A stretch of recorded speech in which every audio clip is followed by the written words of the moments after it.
B'Shem Hashem na'aseh v'natzliach, Shiur Torah, Bruchim Habayim. We are back here on our Tuesday night War of Amalek series, which Baruch Hashem for getting back to it, as we see the War of Amalek is getting more and more intense by the day of everything that's happening around the world, including Israel. Tonight's shiur is going to be for the Refuah Shlema for Avi Mori David ben Esriya, Imi Morati Doris bat Jora, Rav Efraim ben Shulamit, Rabbanit Sarah bat Anat, Rabbanit Levana bat Sarah, Sarah bat Levana, and all of Am Yisrael and all the righteous Noahis that continue to support our organization and do amazing things with us, Baruch Hashem. Just as a update for you guys, a few things that have been happening. Number one, the Kiruv store is about to add a new extraordinary product which is going to be available to special individuals that want to do Kiruv, that really want to help Am Yisrael, and that's the new boxes that I've been telling you about, which is the new Asher Yatzar packages. We're going to add a video to this video to explain all of it, just to save the time right now, but this is something that anybody that orders at least one box of books of the to distribute in their Jewish community, Ochot V'Tochot, or one of my books boxes, will also get one of these Asher Yatzar boxes as well. This is something that's a major campaign. It's a major part of what we're going to be doing now to help Am Yisrael to have refuah shlema, refuat nefesh, refuat guf. It's a huge opportunity for anyone that has health issues to sponsor. But since setting up the site and everything else, to add everything on and pretty much tell you guys the entire message is going to take a little bit too much time. And I just want to get these things out there. We're already going to start distributing them, BeEzrat Hashem, this week. So anyone that has ordered a box of books should expect, meaning that still has outstanding orders, should expect one of these boxes to come as well as a gift. And BeEzrat Hashem, you'll literally be loved by your community after you have these. Look what we have here, the best of the best. This is how it looks. You have a box, which this is the delivery box. Has our logo and also has a reminder, your lifeline has arrived. Here you have the box, opens up into a display box, which we'll get out in a second. You have here, of course, this is distributed for free because that's the best price and that's the favorite price of organization BeEzrat Hashem. We trust Hashem, we don't just teach it. So you have this beautiful display box, very high quality, opens up. You could use this, obviously, as a display for something else, maybe our USBs. But here is each poster. Comes up, great quality, newer version, updated version from the past, nicer font, nicer graphics, brighter. Has a couple of QR codes on the bottom. And this you can give to any Jew, whether he's Sephardi or he's Ashkenazi. And this is something that I've seen in restaurants, I've seen in Judaica stores, I've seen in countless homes. Baruch Hashem, people love these posters, and we brought them back, but we brought them back with a whole lot of oomph. Second thing is, and that's anyone that wants to go and order now, you can go, it's Kosher, Kiruvstore.org, Kiruvstore.org, KIRUVSTORE.org. You could go over there and get yourself all of this stuff for free to distribute in your community and do some Kiruv.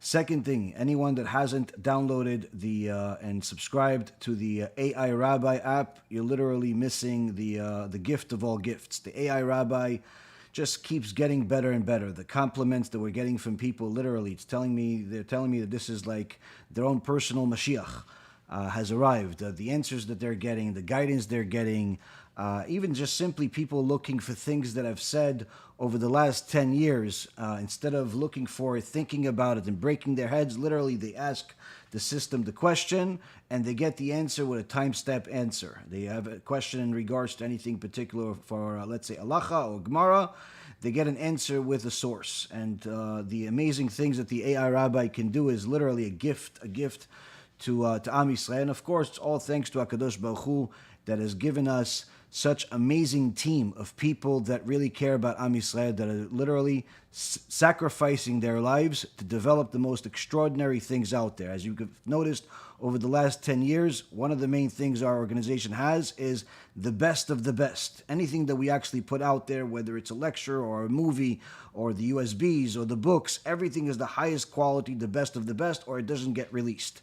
Because we want to make sure that just like the world has the iPhones and the iPads and the Teslas and all these products that they have out there that are expensive and extraordinary in their eyes, we want the Torah to be extraordinary in everybody's eyes. So we're making it not only good, but beautiful too. So that's available. airabbi.org is where you could download the app, either in Android or iOS. That's the second thing.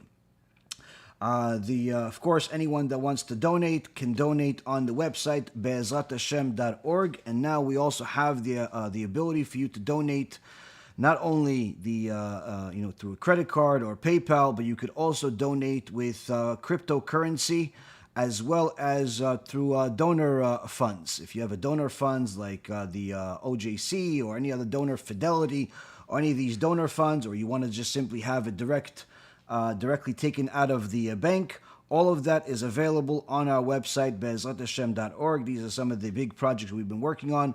And of course, there's a whole lot more coming, BeEzrat Hashem. The film, the extraordinary film that's going to shock the world, Or Ganuz, is scheduled for Motzei Shabbat, November 30th. So we're talking about less than 2 weeks from now. The world is going to change. Your world is going to change. Reality is going to change. But it's going to be changing in a positive way, just after people understand what the truth is once and for all, BeEzrat Hashem. So with that being said, let's get started, BeEzrat Hashem. We have the war of Amalek to fight. Now, since we haven't done this series in already nearly 2 months, we have to rehash a little bit of what Rav Elchonon Wasserman told us most recently. Of course, the entire series can't be repeated now. For that, you could watch the first 10 or 11 lectures. But most importantly, we want to know what he told us most recently. Rav Elchanon Wasserman, who lived at the time of the Holocaust and got murdered in cold blood by the Nazis, Yimach Shimam V'Zichram, died on Kiddush Hashem along with his Talmidim and his followers that were there, that literally were eyewitnessed by Rav Efraim Oshri, who is an extraordinary Talmid Chacham, also has published books, and himself says he not only witnessed this, but he survived the whole thing miraculously. And I believe that one of his books, in the English translation of it, has recently been republished. So if you can get your hands on it, I would highly recommend getting it.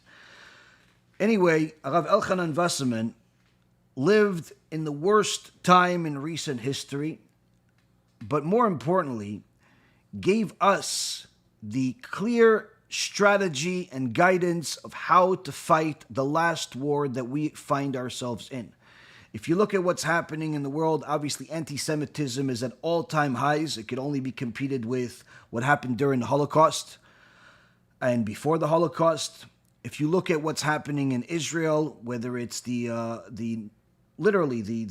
anti-Semitic laws being passed by the government, where they are trying to force the Torah scholars, the Haredi tzaddikim, to join the army, even though they don't need any more soldiers, even though they cannot handle any more soldiers, even though they don't even have weapons or equipment for more soldiers. Still, the fight against the Torah by the Israeli government continues. And now they're trying to enforce it. They're beating up people in the streets. There's all types of mayhem happening in Israel, for those that are not aware. This is all part of the war of Amalek. And Rav Elchanon Wasserman already told us that the war of Amalek is going to be ugly. The war of Amalek is going to be horrible. But the war of Amalek has a strategy to win. And in the most recent lecture in this series, he told us, just like every side that's in a war, every opposing side has to know the weak spot of the other in order to weaken him. we have to know the weak side of Amalek. What is the weak side of Amalek? What strengthens him? What weakens him? And our sages have taught us from the verse in the Torah, Vayilachem Am Yisrael berefidim, that the war of Amalek came after Am Yisrael was in Refidim. And Refidim stands for not only a place, but also a status, where Am Yisrael became more lenient, more lethargic when it came to learning Torah. And as a result of us learning less Torah, we strengthened Amalek, and Amalek came to fight us. And says Rav Elchonon Wasserman, from here we learn that the cause of the strengthening of Amalek is a direct correlation to our lessening of learning Torah, and he strengthens more and more as we study Torah less, as we publicize Torah less, as we promote Torah less, as the world of Torah lessens. That also means the opposite, whereby the stronger we become in learning Torah, in publicizing Torah, in getting more and more people to support the Torah, not only the stronger we become, but the weaker Amalek becomes. This is the ultimate weak spot of Amalek. And that's why the ultimate strategy is to do Kiruv, lafitz limud Torah, to do Kiruv, to publicize Torah, to help the Kollel, to help Avrechim, to glorify Kadosh Baruch Hu's name by publicizing his name through the Torah. That's the ultimate strategy, says Rav Elchonon Wasserman. And therefore, every person that's part of Am Yisrael who learns Torah has to know that they are strengthening Am Yisrael and weakening Amalek, and can actually consider their learning Torah as also fulfilling the mitzvah of destroying Amalek. And this all stands on the clarification and commentary of our sages that we are obligated to believe in. So with that being said, after Rav Elchanon Wasserman revealed the weapon of Torah being the only tool to win the war, it would seem that it should be easy to win. Yet 80 years have passed since Rav Elchanan wrote these holy words. And to say it nicely, we're not winning. What ingredients are we missing from fulfilling the strategy of the chachamim to end this war of Amalek, to bring the salvation? What are we missing? This is not a new thing. This has been obviously already things that we've known for generations, but even more so, we've known after Rav Elchanon Wasserman clarified it again 80 years ago. All of Gdolei Yisrael know it. Anyone that studies Torah seriously should know it at least. But yet, we're not winning. That's because, Rabotai, there is a key ingredient that we are missing. And tonight, we're going to uncover more of the Rav's holy words, where Rav Elchanon Wasserman is going to show us clearly what exactly is missing in our strategy for our people to win this war against Amalek. And even more so, why are some rabbis or organizations like BeEzrat HaShem succeeding extraordinarily, beyond belief, getting people to do tshuva, getting people to learn more Torah, getting more kollels opened? Yet there are others that could have been doing it for just as long or much longer, but success is not necessarily something that they see very often, or at the very least, not in the same capacity. These are the holy words of Rav Elchonon Wasserman, and this is what he says in the section where after he tells us that we have to increase more Torah, more Yirat Shamayim, more fear of heaven, but yet we are missing a leader to lead us, and that may cause some fear for others to step up, but we don't need to fear, because our sages have promised us that if we do the will of HaShem and we follow the words of the sages, even without having a leader, like Moshe Rabbeinu, like Yeshua ben Nun, like Rabbi Akiva, like Rabbi Shimon Bar Yochai, like the Rambam, like Rav Ovadia Yosef, like Rav Elchanan Wasserman, or the Chafetz Chaim is Rav, we can still win this war. And that's based on what the Rambam says. I've never seen anyone win a war if he was fighting against someone that only focused on this one task. Those that focused on many tasks end up spreading their powers in many places and end up weakening themselves. But yet those that narrow their focus only on this one task of winning whatever war or doing whatever task they're doing, where all of their focus, all of their energy, all of their resources is focused on this one thing, certainly are sure to win. And thereby Rav Elchonon Wasserman continues and says as follows.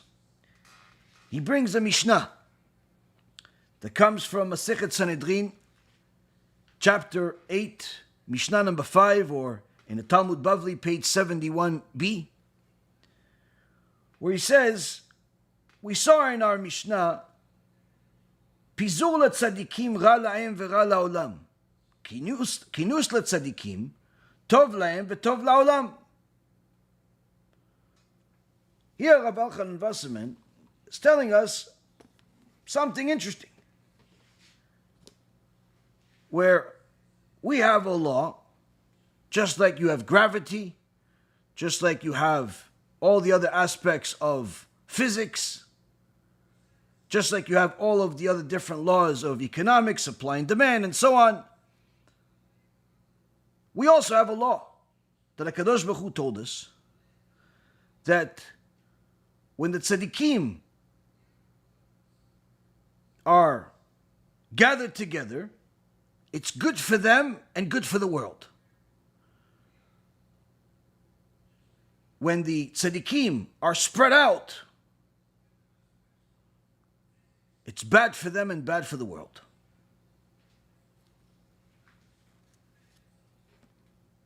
Ki kol yachid ve'yachid bipnei atzmo. Because each and every individual is relying on himself. Uma kocho. And what could he possibly do? V'dayo le'afkia et atzmo. Meaning that the power of the individual is limited in reality, because of his own limited powers, but also in his mind, his confidence.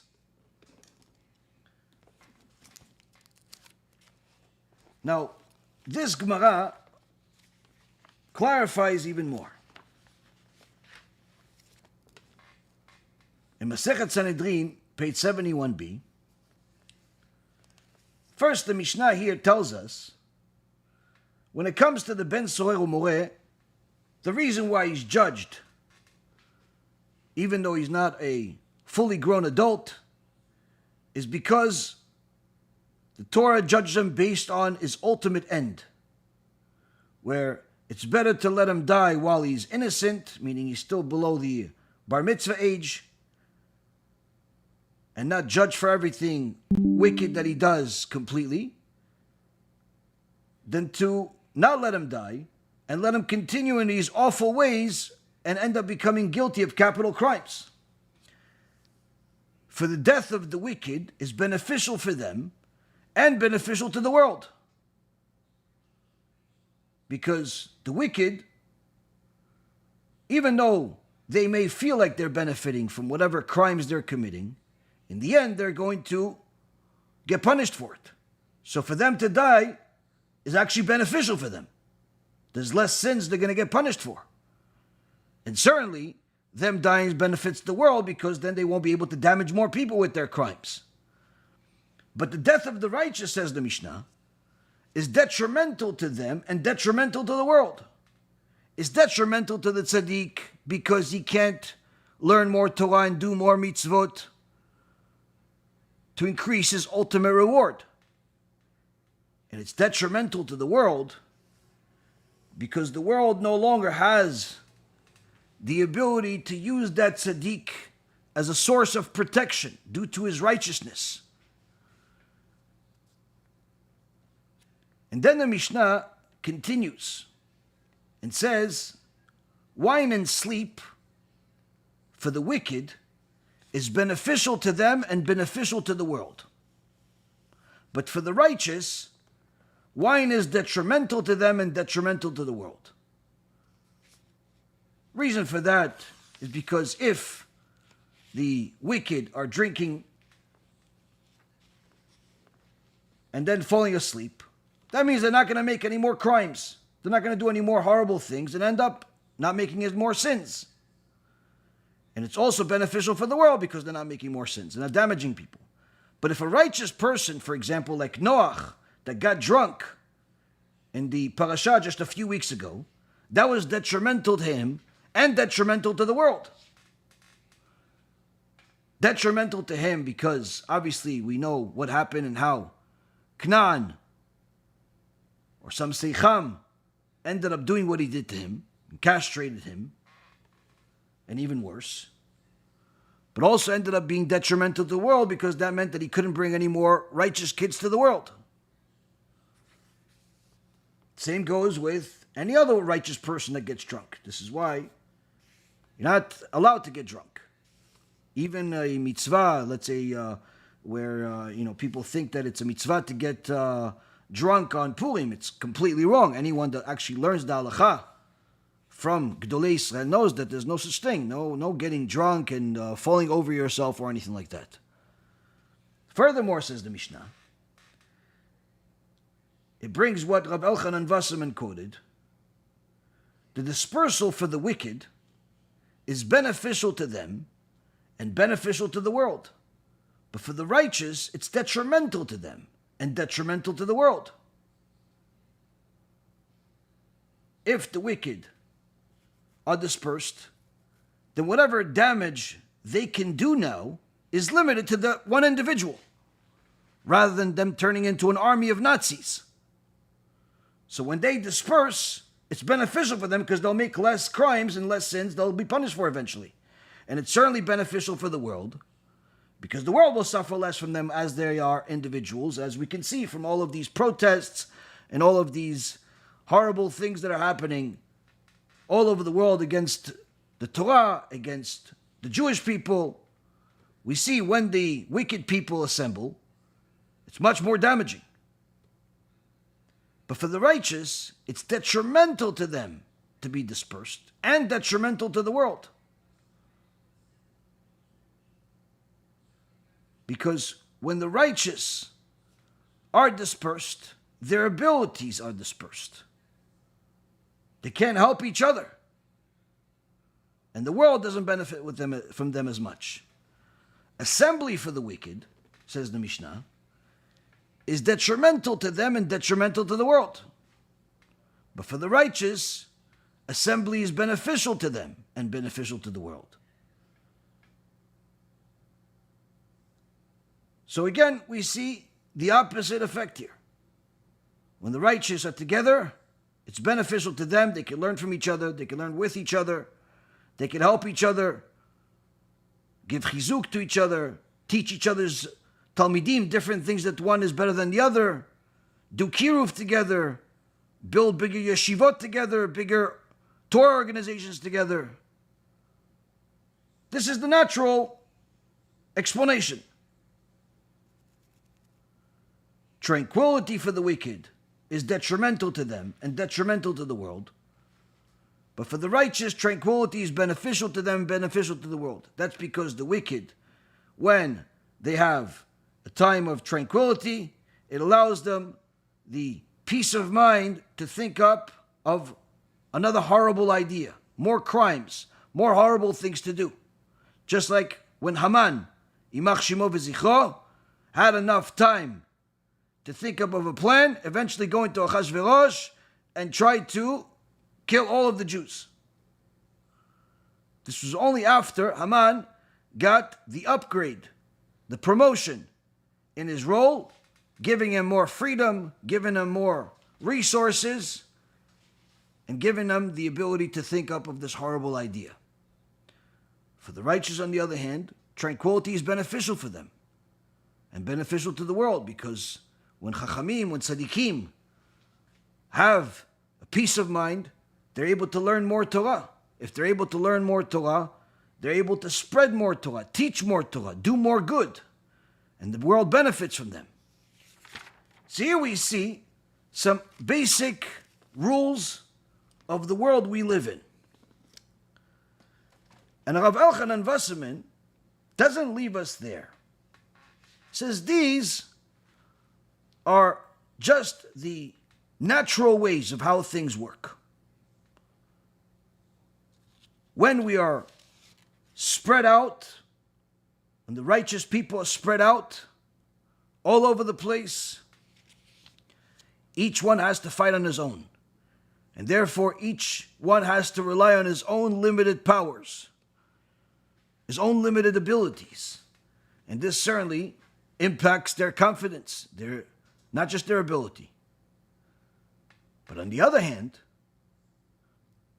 if the effort of the many righteous are combined together in order to go and fight one individual issue, whether it's a group of rabbis trying to help one individual do tshuva, or a group of tzaddikim creating a organization to spread out Torah, certainly the efforts of the many will impact a person that's an individual in much more ways, in the natural way, but also in the supernatural way. And that's where Rav Elchanon Wasserman is trying to get to. He says we all can understand natural abilities. You're one individual, you have a gift to, let's say, speak to people, to sell, to whatever it is that you do. If you're an individual, there's just so much you can do, even if you're the best. But if you have a team, if you have a group of people that are just as passionate about the idea, the cause, as you are, certainly everyone with some common sense knows that the individual's abilities become magnified. Not just because now there's, instead of one, there's 10 or 20, but rather because now it's not just the greater number of individuals, but also the creation of unity between those individuals that help each other and create a new source of power that doesn't exist with an individual.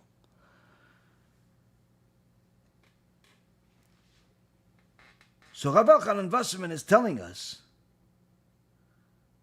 in a natural way, we also learn from the Gemara. Where in the Gemara, in Masechet Sota, page 34a, we learn about how big the grapes and different fruits, the pomegranates and figs, that the spies at the time of Moshe Rabbeinu, Yeshua ben Nun, Kalev ben Yefuneh, the two righteous tzaddikim, and obviously the 10 other wicked spies that have no share of the world to come, says the Gemara in Masechet Sanhedrin Perek Chelek, they brought these fruits to Moshe Rabbeinu, to Am Yisrael, And we see that those fruits were enormous because many people had to carry them. 8 people had to carry the grapes. 8 people to carry grapes.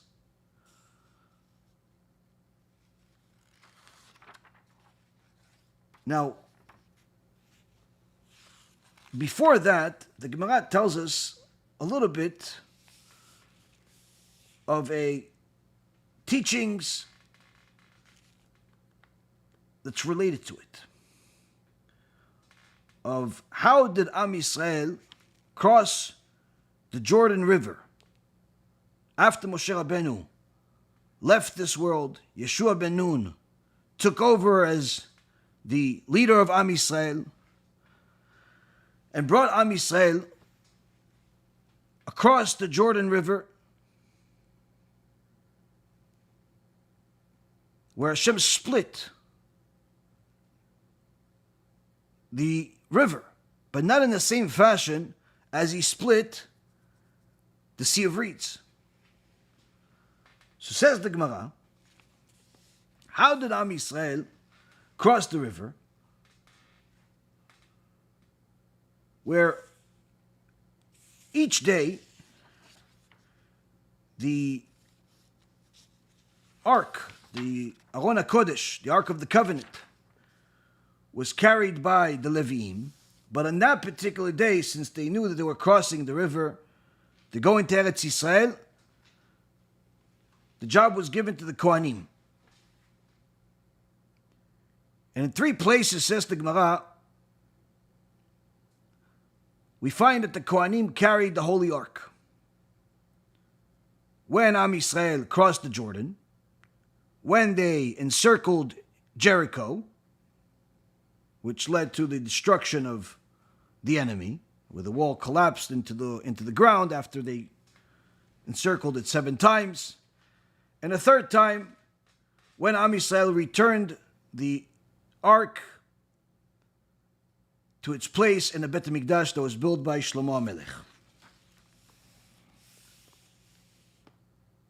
Now, when the feet of the Kohanim, who were carrying the ark, says the Gemara, got into the water of the Jordan, immediately the water reversed course. Meaning that, unlike the ocean, where you have tides coming from different places, water streaming from different places, the river streams one location. So what did it do? As soon as the Kohanim came into the river stopped in its place and the water started shooting upwards. And there's a debate among the chachamim, how high did the water go up to by the time Am Yisrael crossed the river? Some say it created a pillar of water 12 miles into the sky. Some say 300.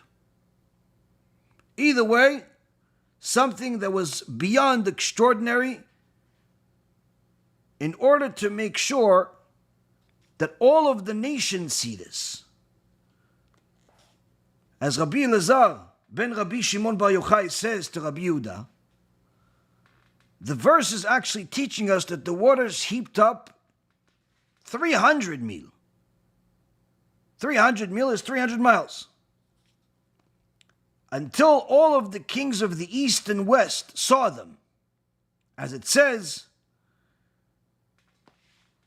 in a Tanakh, that it happened that when all the Amorite kings who were on the western side of the Jordan and all of the Canaanite kings who were by the sea heard that Hashem had dried up the Jordan waters for the sake of the children of Israel until they crossed, their hearts melted and there was no longer any spirit within them because of the children of Israel. This is in the book of Joshua, chapter 5, verse number 1. Further, we see that Rachav, which was known in our former life as the harlot who ended up doing tshuva and converting and becoming Yeshua ben Nun's wife, who the Gemara says 7 prophets came from her. Such significance was her tshuva. When she saw the messengers of Yeshua ben Nun, she said, for we have heard how HaShem dried up the waters of the sea of reeds. And it's also, we've heard, and our hearts melted. No spirit remained in any man. So, the crossing of the Jordan was something incomprehensible. But despite this, where you would think that similar to Moshe Rabbeinu, who sang with Am Yisrael, Miriam, who sang with Am Yisrael, Yeshua ben Nun was a little bit different. Yeshua ben Nun, the Gemara says, what did he say to them as they were crossing the Jordan? Says the Gemara, Yeshua ben Nun said, know with what understanding that you're crossing the Jordan, meaning know the condition that God is miraculously parting the waters to allow you to cross. It is on the condition that you will drive out all of the inhabitants of the land from before you. As it says in the book of Numbers, chapter 33, verse 52, you shall drive out all the inhabitants of the land before you. If you do this, good. But if not, then the waters will come and wash us away. Yeshua ben Nun, through this extraordinary event, is using the opportunity to remind Am Yisrael why we exist, why HaShem is making these miracles for us, why He gave us the land. Had we listened completely to the words of the Torah, there would not be a single Palestinian, single idol worshiper, single non-Jew in Eretz Yisrael. But he tells them, he uses this opportunity to remind them that death is at your door if you don't follow the Torah.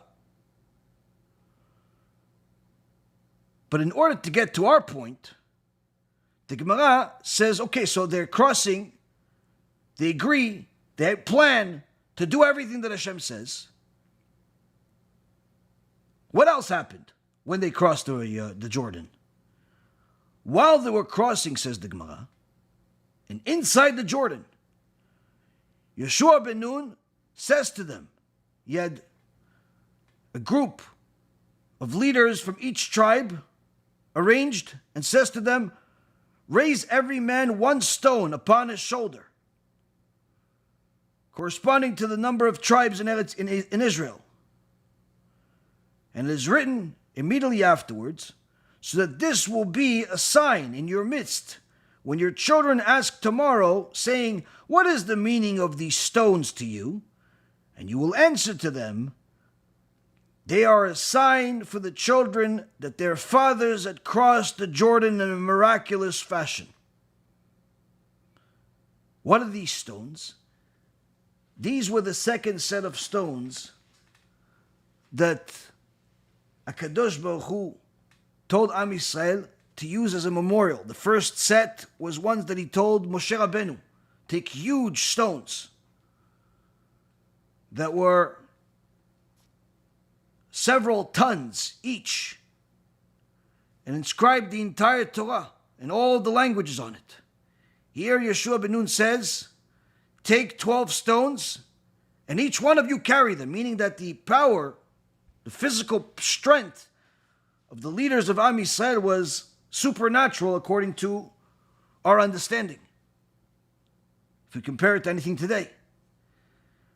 Because each one had to lift one of these and use it as a memorial that they were one of the people and that Am Yisrael crossed the Jordan River in a miraculous way.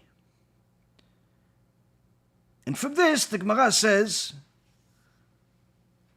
my father, Rav Chalafta, Rabbi Eliezer ben Matya, and Hanania ben Chachinai examined these stones and estimated that each one measured about 40 se'ah. 40 se'ah. Each se'ah, I estimated some time ago, is about 30 pounds. Let's talk about huge stones.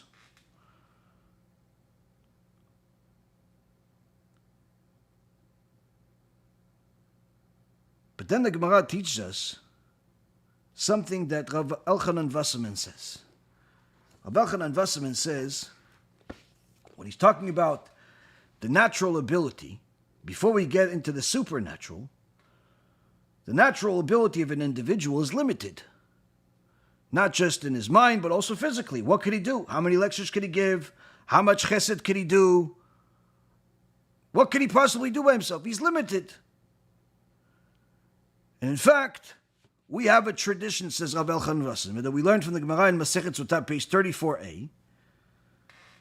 We have an oral tradition that the burden that a person is capable of lifting onto his shoulder by himself is 1/3 of the weight of the burden that he could support if others help him load it on. And from here we can calculate the size of the cluster of grapes which were carried by the spies and returned to Eretz Yisrael, where in the wilderness, where 8 of them had to carry this. Talk about literally unimaginable numbers as far as weight. But the point at hand here is that we learned something profound, that people that are in the moving business, people that deal with moving different types of large things, know this very well. If you have to pick up a refrigerator or something extremely heavy from the ground up yourself, it's nowhere near the amount that you can do if somebody actually puts it on your shoulder. And that's why experts, when they have to pick up something heavy, what do? There's one guy standing, and then there's somebody else, or even a few people, that put it on his shoulders. Because as a result of them putting it on his shoulders, he'll be able to lift 3 times as much. 3 times as much. This is as a side note. The reason why, for example, when they have these sport competitions where they lift weights and they lift things, the amount of weight that the person can lift is always greater when someone is spotting him and is giving him the weight over versus what he can lift from the ground on his own. This is again another rule. But to address our matter at hand, Rav Elchonon Wasserman says, if you just look at the natural ability of each person, you will see that even the help of somebody else, another person, another 2 people, another 3 people, even if it's not a large group, just anybody help, you'll see that their ability increases 3-fold just by having some help. And obviously, the greater the help, the more the magnification. But in the war of Torah, there's another factor, a supernatural factor. And thereby, Rav Elchanan goes into this, and he says as follows: "B'derech zgula, ki zchut arabim mesayetam להשיג סייעתא דשמיא. ואינו דומה מועטים העושים את המצווה למרובים העושים את המצווה." He says, when it comes to the supernatural, to the sgula, one must know that the merit of the public will help them get the divine providence, the divine assistance, the Siyata Dishmaya that everyone is looking for. To such an extent that it doesn't even look anything like each other when you see the acts of a small group versus a large group when they're doing a mitzvah. This, Rabotai, answers one of our questions. When it comes to people that are doing Kiruv, are giving lectures, have a shul, are trying to help, you'll see that there are different levels of success. And I'm not talking about the fakers, liars, heretics, and so on. Forget about that. I'm talking about people that are good, people that say the truth, people that want to do the will of Hashem, want to help Am Yisrael genuinely, not just help themselves. When they're doing it as individuals, there's just so much they can do. As they grow their group, their capabilities increase not only naturally, but supernaturally. Where a person that goes out there to do zikuy rabim, to benefit the public, is now gifted with knowledge and abilities that he wasn't even entitled to in any other way. And he's gifted those abilities in order to benefit the public. Where Hashem sees, wait, you want to be my mouth to tell my people, to tell my children, to do tshuva, to learn Torah, to do what I said for the last several thousand years? You want to be that? I'm going to make you a better speaker. I'm going to put the right words in your mouth to say that's going to reach the hearts of the people. I'm going to give you new chidushim, new insights you would have never discovered in any other way as a result of you giving a lecture to the masses. In fact, when people ask you questions, even though you never even heard of the question, needless to say you didn't know the answer, the moment they ask you the question, I'll give you the answer.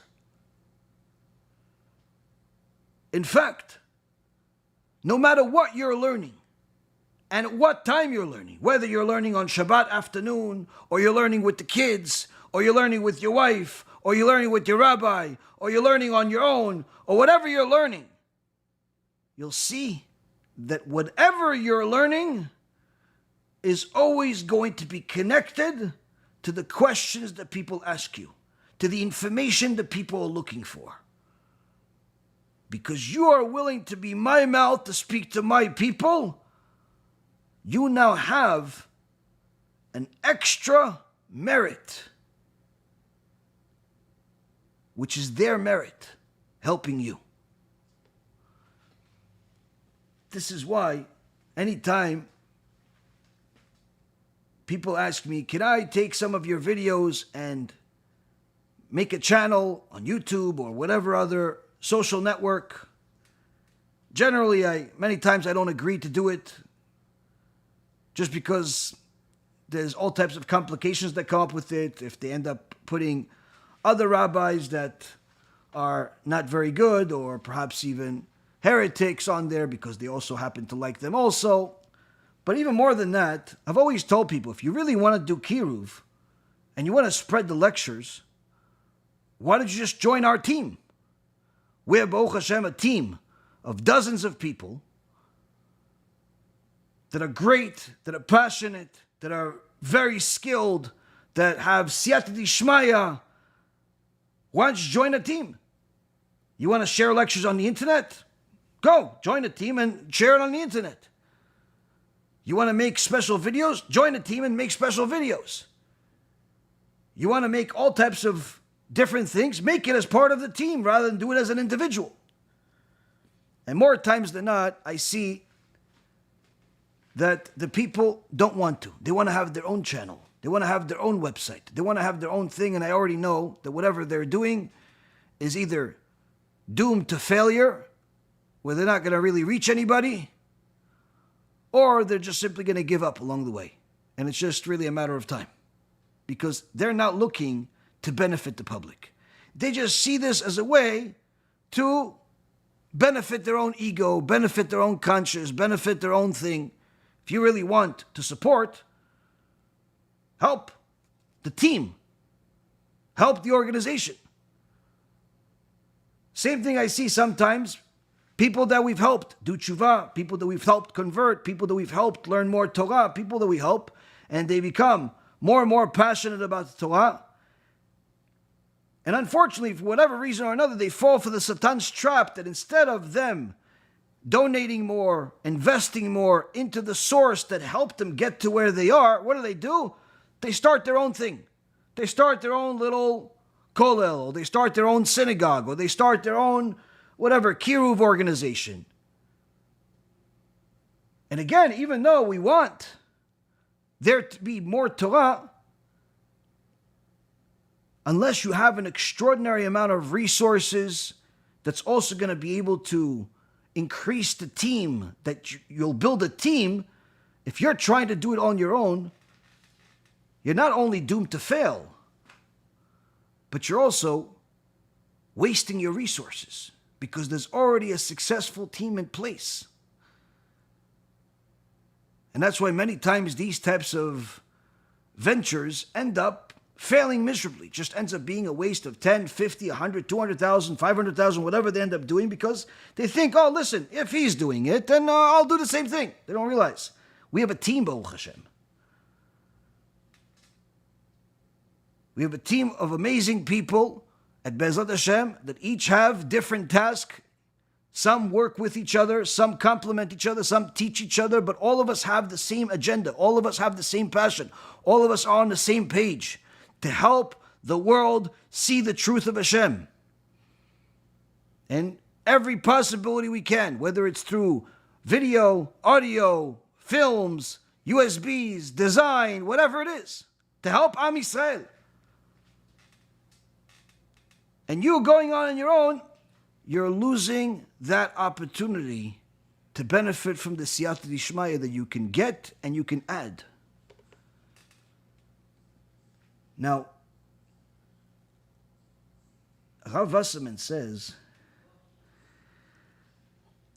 when a person wants to get Siyata Dishmaya, there's a very simple way to get it. Become a public benefactor. Make whatever resources you have, abilities you have, aside from using them to provide yourself a living and whatever you need to obviously live, use whatever you can to benefit the public. Not just by yourself, but as a group, as a team. People are constantly asking me, how do you know all of these things? How do you do all of these things? How do I get Siyata Dishmaya? This Siyata Dishmaya, this supernatural gift that HaKadosh Baruch Hu gives to people that are public benefactors, magnifies whatever abilities each individual has in a natural way, and even in a group, many folds.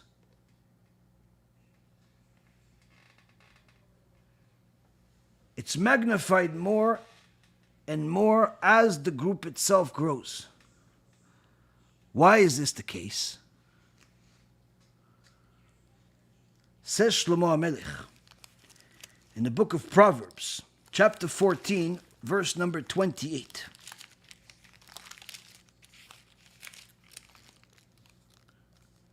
Berov am adrat melech. A multitude of people is the king's glory. Meaning, the more people are involved in publicizing the king's glory, the more people are involved in publicizing the king's power, the more people are involved in publicizing the king's mercy, kindness, and everything that's good about him. Which in our case, in the King of Kings, it's everything that he does. The more people that are publicizing it, the more glory we're giving Hashem. And that's why Rav Elchanan says the doings of the individual, or even a small group, is nothing like the mitzvah that is made by the masses. Because through this, al yedei zeh, Shem Shamayim yitkadesh. Through this, the glory of Hashem gets to more people, And therefore there's a bigger Kiddush Hashem. As we see in the book of Deuteronomy, Sefer Dvarim, chapter 33, verse 5. In Parashat Vezot HaBracha, it says, he became king over Jeshurun when the number of the nations gathered. Meaning, why was this kinghood specified in the Torah? Because it wasn't just a king with a small group of people. This was a special king where the nations gathered to see this. The more people gather to celebrate a mitzvah, the more glory there is to Hashem. And that's why Rav Efraim, Shichyeh, our own dear Rav, in his responsa, Ach Tov L'Yisrael, when one Avrech asks him a question of whether he's allowed to do a Siyum with just a small group of 10 people, rather than have a big party like Rav Efraim does and other chachamim do. Can he just do it? Listen, there's some people that are loners. Some people say, listen, I don't really want anybody there. I don't know, people with ayin hara, or people with this, or it's headaches, or it's expensive, or it's this. Can I just do it in a small group? Rav Efraim explains, no. Why? When you're doing a mitzvah, such as a Siyum Masechet, or Siyum Shas, even more so, the greater the number of people involved in that celebration, the greater the honor to HaKadosh Baruch Hu. So if you did what you did just for yourself, just for people to think that you're smart, or just to know more than other people, then you don't care about the Melech, you don't care about Hashem. But if you're doing it as part of your servitude of Hashem, as part of your honoring Hashem and glorifying His name, then certainly increase. This is the answer for those people that wonder, why do we do these big events? Where a year ago we had this extraordinary event in Eretz Yisrael, 3,000 Siyumim in a single night. 3,000 Siyumim in a single night, with singing and dancing and glorifying HaKadosh Baruch Hu's name, completing an enormous amount of Torah, complete the Zohar, complete the Shulchan Aruch, complete the Gemara, the Talmud Bavli, the Talmud Yerushalmi, the Shulchan Aruch, Tana Devei Eliyahu, and multiple other Sfarim by different chachamim. 3,000 Siyumim in a single night, something the world has never seen before. Or the extraordinary events we have, the Siyum HaShas in a single day with 500 or 1,000 Avrechim. Just in the last few months, Baruch Hashem, we've succeeded in doing it several times. We started this whole Siyum in a single day. Over the last several years, and Baruch Hashem, we've seen some other organizations do the same thing, even more significant as far as the amount of partying and enjoyment and glorifying Hashem's name. This is all blessed. This is all good. Because this publicizes the mitzvah, publicizes the Torah, publicizes the glory of HaKadosh Baruch Hu, the glory of Hashem. And this is Kiddush Hashem. So when it comes to your business dealings, your personal affairs, whatever it is that you want to do, there's no problem. You want to be a loner, you want to be a single man accounting firm, single man law firm, single man doctor, no problem. But when it comes to mitzvot, when it comes to serving of Hashem, try to get as many people involved as possible. Try to get as many people as possible. Don't be a loner when it comes to mitzvot. Do mitzvot with the masses, with as many people as possible. Because the more people are involved, the more glory there is to Hashem, the more Siyata Dishmaya, divine assistance, you will end up getting. And of course, this is all assuming that the cause and the intention is all in accordance with the Torah.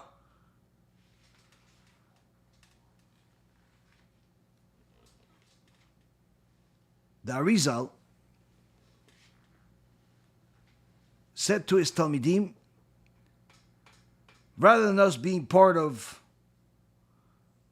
the place that we're in where there's all types of debates and machlokets, let's gather together, get our own place, and we can bring the Mashiach. Because the sages teach us, if we have a minyan, 10 people, that all are on the same page, there's no fighting, there's no machloket, all are there to sanctify Kadosh Baruch Hu's name, we can bring the Mashiach. They got a place, he got his Talmidim, I believe there was 10 of them in total, and they started learning from the Arizal, elevating day by day, minute by minute, getting closer and closer to bringing the salvation. And he said to them, there's one condition. Do not fight under any condition. And of course, when the Satan saw this, that he can't get in the way of these tzaddikim, they're learning Torah all day.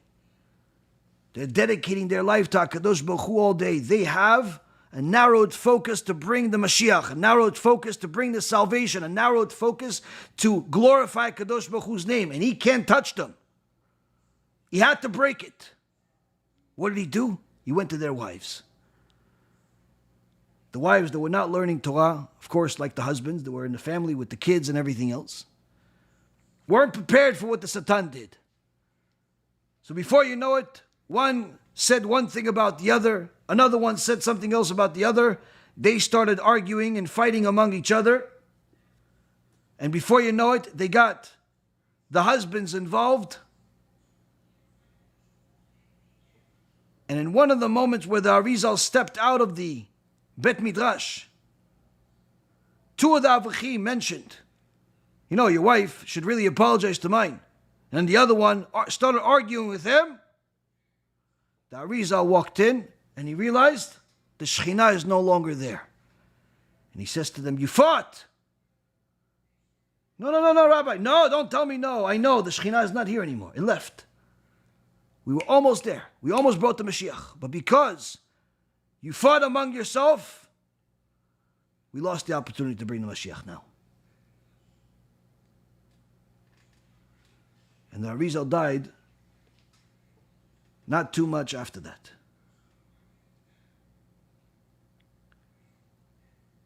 This Rav Elchonon Wasserman says is the missing ingredient in the strategy, where people are not uniting their efforts to publicize and glorify Hashem's name. And in fact, Rav Elchonon Wasserman finishes this section by saying, in this way, where the groups are going to unite with a single cause, with a single belief, with a single intention, to follow the Torah, to get Am Yisrael to do tshuva, to fight Amalek. If we do it as a group, this way we can expect that HaKadosh Baruch Hu will have mercy on his nation, and to eliminate the crime and the evil from among us at a time where a kol Yaakov, a time where it sounds like people are saying they are Yaakov, but really they're the hands of Esav, and they're in control, where Amalek is in control. They're saying they're representing the Jewish people in the Israeli government. They're representing the Jewish people in all types of so-called Jewish organizations. But in reality, they're not representing the Jewish people. They're representing themselves and their own self-interest. Although they claim to be Yaakov, They claim to have the interest of the Jewish people. They're really the hands of Esav. Now, from this we learn the missing ingredient from the magnifying our efforts to publicize Hashem's name, to bring the salvation, to help our people. The missing ingredient is unity. But of course, I'm not talking about where everybody has to become friends and new relationships between the Reform and the Conservative and the heretics and the Christians and the idol worshippers of this kind, idol worshippers of that kind. No, I'm not talking, that's not unity. That's against the Torah. I'm talking about unity among Am Yisrael that is true to the ways of the Torah. Unity regardless of what kippah everyone wears, whether they have peyot or they don't have peyot, whether they're Sephardi or Ashkenazi. The unified effort is the missing ingredient. So now that we know that the unified effort is the missing ingredient, we also know that is the number one tool that the Satan uses to keep us away from bringing the Mashiach, to keep us away from winning this war against Amalek, even though we have clear instructions of how to do it. We know it's Torah, we know it's publicizing Torah, we know it's doing tshuva, we know it's doing it in a massive way, but we're not succeeding. Why? Because now that just like in the story of the Arizal, where the Satan knew he couldn't handle the tzaddikim, what did he do? He created some animosity elsewhere. So what does he do? He creates disunity, where you'll have a keilah, community, where otherwise they're good. They're nice, they're righteous, they're observing Torah, they keep Shabbat, they do chesed, but they don't want to accept Sephardi people, or they don't want to accept Ashkenazi people, or they don't want to accept converts, or they don't want to accept Ethiopians, or they don't want to accept anyone that's a chassid or not a chassid, or they don't want to accept the Baal Tshuva, or they don't want to accept the frum from birth.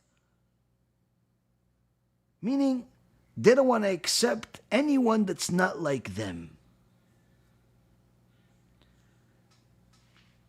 There's an amazing story that I heard from Rav Efraim today, twice. One in this shul, and one when we learned together. About Rav Steinemann, an Ish Kodesh, an Ish Emet that he was. We've, Baruch Hashem, learned many of his stories and have told you many of his stories over the years, and each one of them is more profound than the next. Well, there was one time, some father came with his son to get some guidance from Rav Steinemann, the Gdol Hador. And anyone that saw the house of Rav Steinemann knew that he cared less for this material world. All he cared about is Torah. And of course, this religious Jew came to the Rav to ask him for some guidance about the shidduch for his son. And he says, Kvod Rav, we have a complication in the shidduch, and I'm not sure what to do here. What's the problem, says Rav Steinemann. He says, well, you see, my son grew up religious, went to the yeshiva, went and learned, always, Baruch Hashem, in the way of Hashem. But we just found out that the Kala, she wasn't always on the right way. In fact, we found out that she's a Baal Tshuva. And I'm not sure if this is really the right match for my son. So Rav Steinemann says to him, well, who is asking the question? You or the Kala?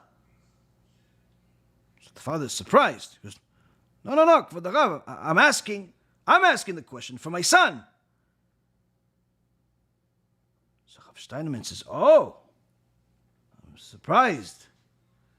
Because if the girl would have asked me whether she should marry into your family or not, I certainly would tell her that she should not. When the guy heard this, the Gedol Hador telling him this, if he could have had the ground swallow him, he would have preferred that. He says, what? Why does the Rav say that? He says, well, you see, you're saying that she did tshuva and therefore you don't think she's the right match. So that means that you don't believe in the verses in the Torah.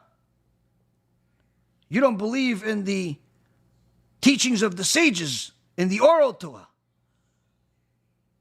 that tell us that someone that has done tshuva is a different person than what he was before he did tshuva, than what she was before she did tshuva. In fact, a Baal tshuva is higher than someone that hasn't sinned.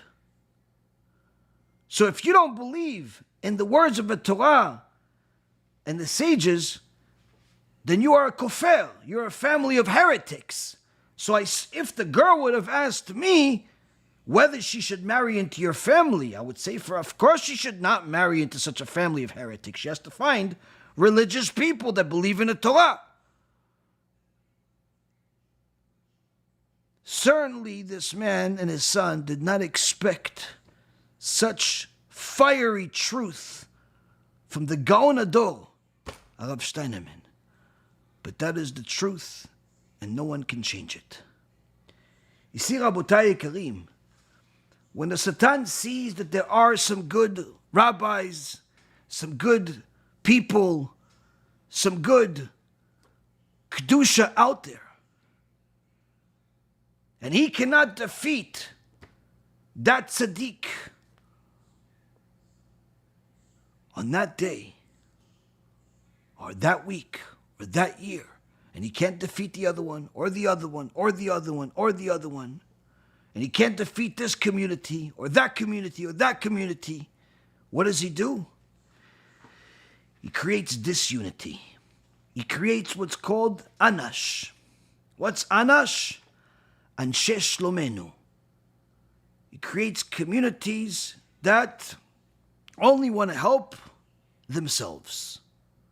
Only want to help people that are just like them. If we are Sephardim, we're only going to help Sephardim. Why are you going to go give to the Ashkenazim? They already have enough. You know how many times I've heard this ugly sentence? They already have enough. We're Ashkenazim, listen, we help ourselves. The Sephardim will manage. We're Hasidim, we'll help the Hasidim. We have to help ourselves. And unfortunately, Rabotai Karim, this disunity, where there's a rejection of each other, rejection of the convert, rejection of a Sephardi, or Ashkenazi, or the Hasid, or the Ethiopian, or the people with peot, without peot, with a beard, without a beard. This disunity is how the Yetzer Hara, the Satan, the Malach HaMavet, keeps the powers of the righteous contained. They each have significant abilities. They're each doing significant things. But they're not getting to the fullest potential possible because of the disunity. The Gemara in Masechet Chulin, page 63a, talks about the different animals in the Torah. And there's a animal named Chasidah. Chasid, everyone knows Chasid. And there's an animal, the Torah in the book of Leviticus, chapter 11, verse 19, says there's a bird named Chasidah, which Rashi says is a stork. So Rav Yehuda asks, why is the Chasidah named Chasidah? Why did Hashem give her such a name? It's because she performs kindness with its fellows. Meaning that this stork, this Chasidah, is called Chasidah It's called kindness because she's kind to our fellow birds. So then the chachamim ask even a bigger question. So if she's a kind bird, to such an extent that that's her name, why isn't she kosher? We should eat chasidah. Maybe we'll become more chasidim.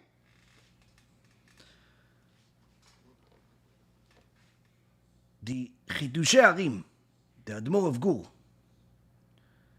says, no, you're not understanding. Chazal is not giving her a compliment here by saying that she's called a chasidah because she helps her fellows. Chasidah is actually rebuking this animal.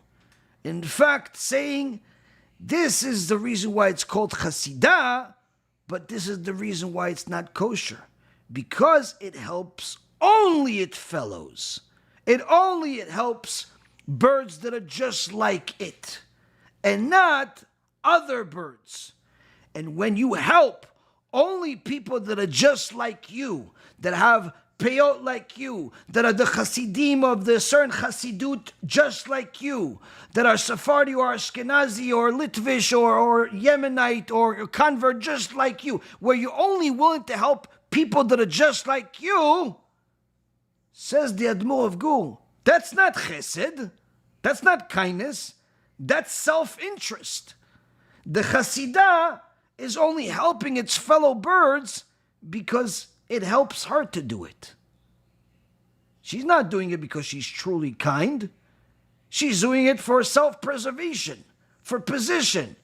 When you're only willing to help your community, and you don't care about the poor people of Eretz Yisrael, you don't care about the spiritually poor people in all over the world, whether it's in North Africa, or it's in Australia, or it's in New York, or it's in Florida, or it's in Montreal, or it's Arizona or Los Angeles. You don't really care so much about that. You're only going to donate to your local synagogue. You're only going to donate to somebody that comes to you in the local community, even though you can do a lot more. Because if you have a limited amount, the Gemara says that the first poor that you help is the poor of your own house. And if it's at your house, your own community. But the reality is, in the extraordinarily times that we live in, Hashem also gave countless people extraordinary blessings. But unfortunately, many people are fake kind. They're only going to do a kindness if they get a tax incentive. They're only going to do a kindness if they get the honor of the community and everyone knows they did something. They're only going to do a kindness if they get the recognition. They're only going to do a kindness if people kiss up to them nonstop. They're only going to do a kindness if they can get something for it. That's not kindness. The chachamim say, in fact, such kindness, the kindness of Anash, is a wicked character trait. It's not righteousness. In fact, it means that you have fallen for the trap of the Satan to make you think that you're doing kindness by donating to the place that's less effective but more tax incentive. Less effective and perhaps ineffective, but more recognition in the community. More people telling you, good job, wow, I hear you're succeeding. If you're donating in that way, that's not kindness. That's self-interest. That's selfish. That's why the chasidah is not a kosher bird. Its kindness is fake. And the reality is, Rabotai Karim, many have said that if Yitzchak Avinu would have come to this generation, they wouldn't have accepted him in any yeshiva. Because there's such fake righteousness in many places, not all, but many places, where they say, no, we are very selective. Wait, you're selective in what way? What, as far as they have to have a certain amount of knowledge of the Gemara, I can understand that. Because you don't want to have someone that knows, let's say, 200, 300, 400 dapim of Gemara by heart, studying next to a guy that doesn't even know how to spell Gemara. I can understand that. No, it's not about that. Okay, so maybe it's because you only want people that live in the community. You don't want someone that's coming from a different city that could certainly benefit from the city that he lives in, coming into yours because there's not enough room for everybody that's in your city. So that's why you're selective. No, that's not it. Okay. So you're selective because you only want people that are Orthodox Jewish, because you don't want people that are heretics or reform coming to your yeshiva. So I can understand that. No, it's not that. Wait, so you're telling me that you reject Orthodox Jews that live in your community, that have more or less the same knowledge that is required for the school, for a different reason? What is that reason? Well, Rabotai, they may not tell you plainly, but those parents that have cried to me and countless other rabbis seeking help to get accepted in different yeshivot that are full of fake righteousness, or getting accepted to certain communities, synagogues, or whatever it is, with fake righteousness, they'll tell you the story. And I'm sure many of you that are watching know the story, where people will not accept it, not because of lack of knowledge, or not living there, not even lack of money sometimes, but rather because Anash didn't fit the perfect recipe for that place. They weren't Ashkenazi. They weren't Litvish. They weren't Hasidish. They were a convert. They were a Baal Tshuva. They were black. They were a different shade of something else.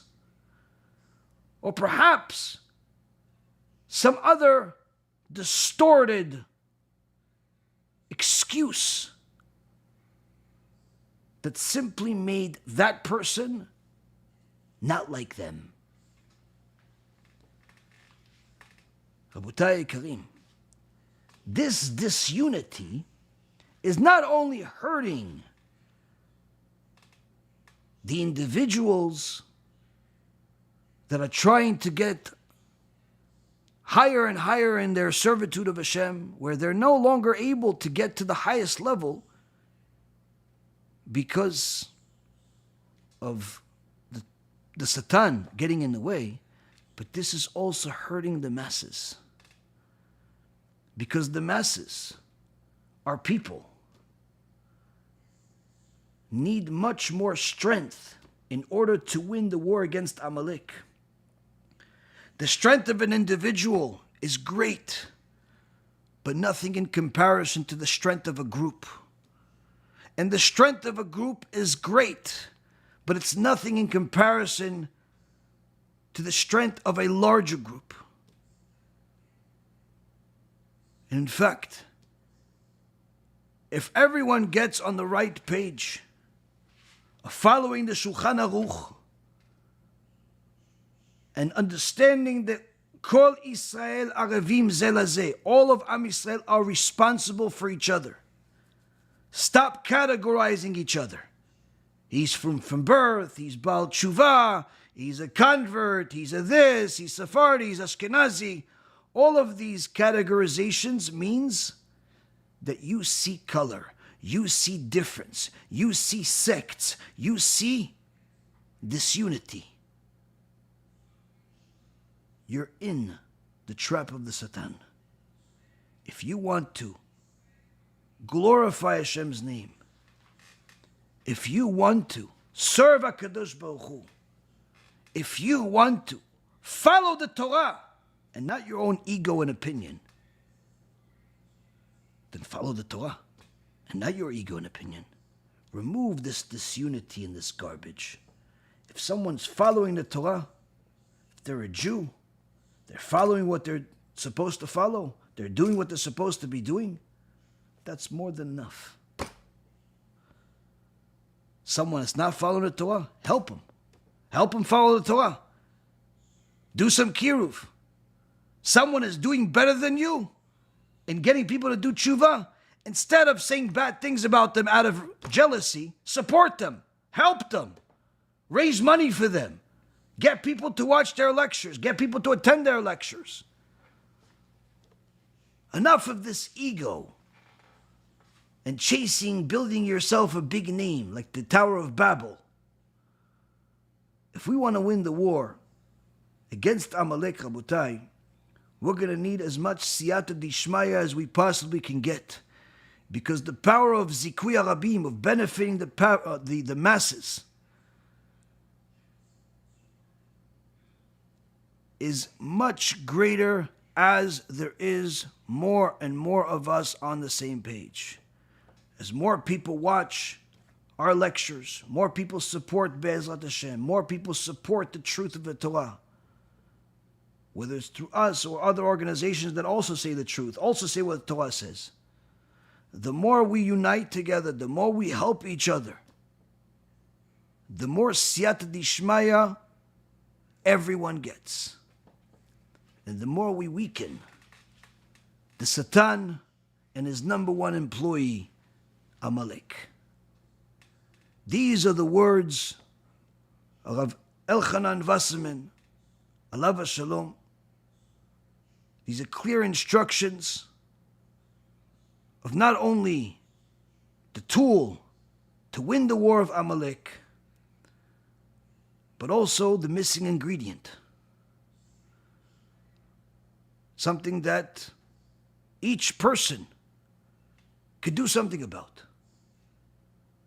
Instead of sending me the messages that I get at least once a week, oh, did you hear about such and such organization?